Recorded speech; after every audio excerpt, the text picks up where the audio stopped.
पूर्वांचल समाज का सबसे बड़ा त्योहार छठ पर्व बाजपुर में धूमधाम के साथ मनाया गया। चीनी मिल रोड स्थित नहर के किनारे हजारों श्रद्धालुओं का जमावड़ा लगा, जहां महिलाओं और पुरुषों ने छठ मैया की पूजा अर्चना की। श्रद्धालुओं ने आस्था और उत्साह के साथ भगवान सूर्य को अर्घ्य दिया और अपने परिवार तथा देश की सुख समृद्धि की कामना की।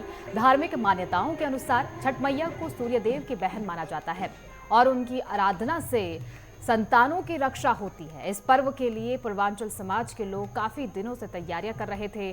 पूजा के दौरान विभिन्न समुदाय के लोग भी शामिल हुए, जिससे ये पर्व सामाजिक सद्भाव का प्रतीक बन गया।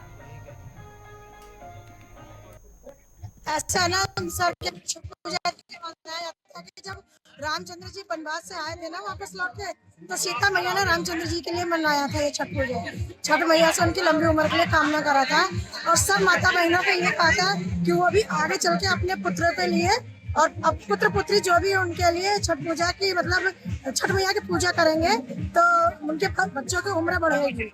और जो कुछ भी आप मांगोगे, सीता मैया ने छठ मैया से मांगा था कि मेरे राम स्वामी वापस आ जाएंगे तो मैं आपका व्रत रखूंगी।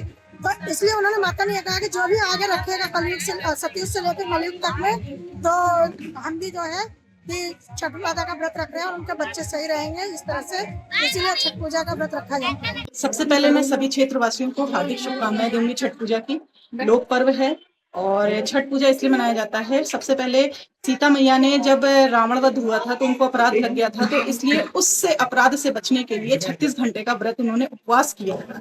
तो उसी को देखते हुए अभी तक ये व्रत लोक चल रहा है और मैं 36 घंटा माता हमारी व्रत करती हैं अपने बच्चों की दीर्घायु के लिए और पति की दीर्घायु के लिए।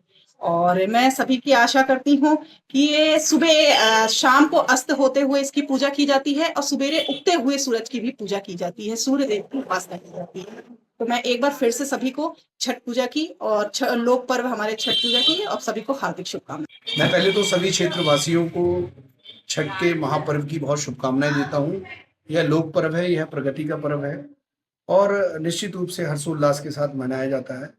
आज एक माँ अपने बेटे की दीर्घायु के लिए जो है इस व्रत का जो है एक कठोर तपस्या है, ये कठोर व्रत है जिसमें बिना अन्न ग्रहण करे लगातार माताएं अपने पुत्रों के जीवन के लिए दीर्घायु के लिए जो है व्रत रखती हैं।